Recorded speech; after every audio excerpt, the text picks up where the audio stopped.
السلام عليكم ورحمة الله وبركاته حبايب قلبي. وحشتوني جدا.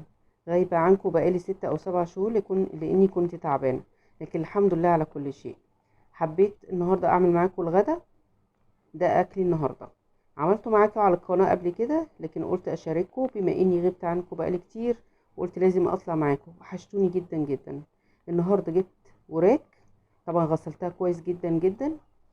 غسلتها، وانتوا عارفين انا قلت لكم قبل كده على القناه ان انا بغسلها بدقيق واغسلها بملح. بغسلها الاول بالدقيق وبشطفها وبرجع انقعها في ملح. وتحدي الطريقه دي مع اي حد، مش هيبقى فيه اي زفاره ولا اي دم ولا اي حاجه. زي ما انتوا شايفين الفراخ كده زي الفل، ما فيهاش اي حاجه. وبعد كده بعد ما غسلتها واتنقعت حوالي ساعه، حطيتها في قلب المصفى، لان الوصفه دي مش عايزه فيها اي ميه. زي ما انتم شايفين كده حبايب قلبي، غسلتها وحطيتها في قلب المصفى وهركنها على جنب وسبتها لغايه ما تتصفى. غسلتها طبعا قبل ما ابتدي معاكم الفيديو. طبعا انت حره، ممكن تجيبي جوانح، ممكن وراك، ممكن فراخ سليمه، مفيش اي مشكله، ليكي حريه الاختيار.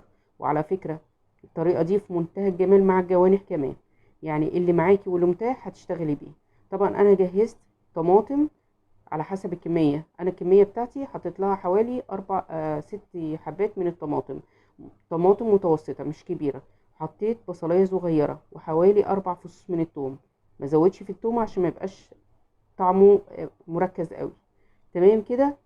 جهزت معايا التوابل، عبارة عن معلقة فلفل اسود، مع معلقة بهارات 7، معلقة كزبرة ناشفة. والبهارات دي ما بستغناش عنها في كل الخلطات بتاعتي، وخصوصا الصلصات بتدي نكهة في منتهى الجمال. ما تستغنوش عنها وجربوها في صلصة المكرونة، في منتهى الروعة. او البيتزا او المحشي، حاجة كده خرافة. وطبعا نص من القرفة. وطبعا مكعب ماجي ده بيضيف نكهة برضو جميلة جدا جدا. وحطيت ملح حسب الكمية اللي معايا. تمام كده. وحطيت ربع من الزيت، والزيت يكون طعمه حلو عشان ما اثرش على الوصفة بتاعتي.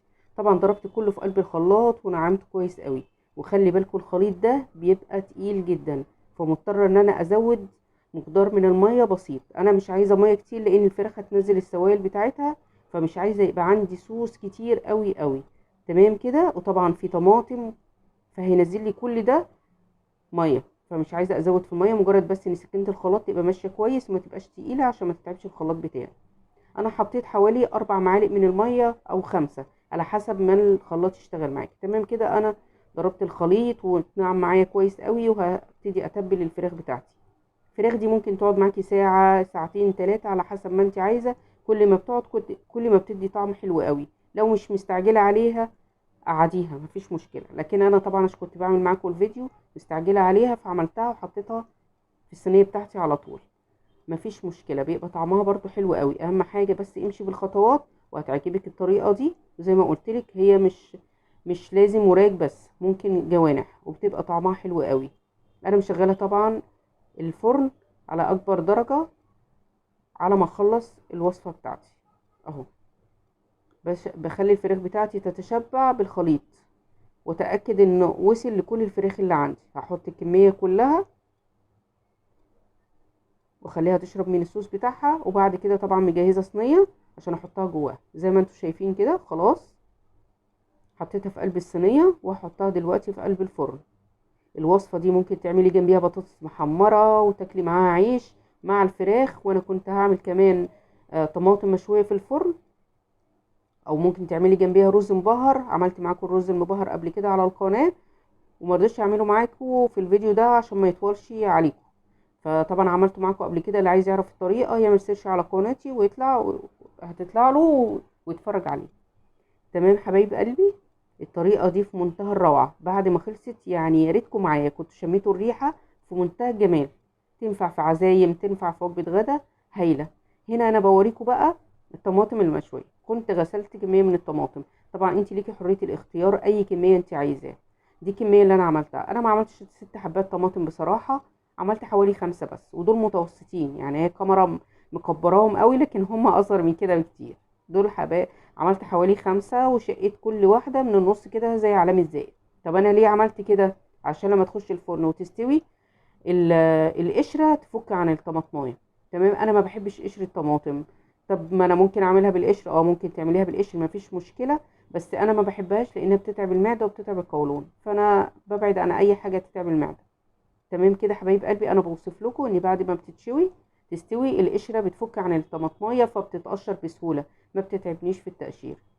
اهو انا خدت اللي يناسبني وسبت الباقي. الطريقه دي حلوه قوي قوي. ممكن على فكره مش ما تعملوش جنبيها اي لحوم، يعني ممكن اعمل طماطم مشويه واعمل جنبيها بطاطس محمره وتبقى وجبه، مفيش اي اشكال. مش لازم الاكل الحلو يبقى جنبيه فراخ او لحمه، وخصوصا ان في الغلا ده دلوقتي اي حاجه نعمه من عند ربنا. حطيت يا حبايب قلبي حوالي 7 او 8 فصوص من الثوم، وطبعا الثوم في الوصفه دي اساسيه. وانا حطيتها ليه تتشوي عشان ما يبقاش طعمها حامي قوي في الطعم الطماطم.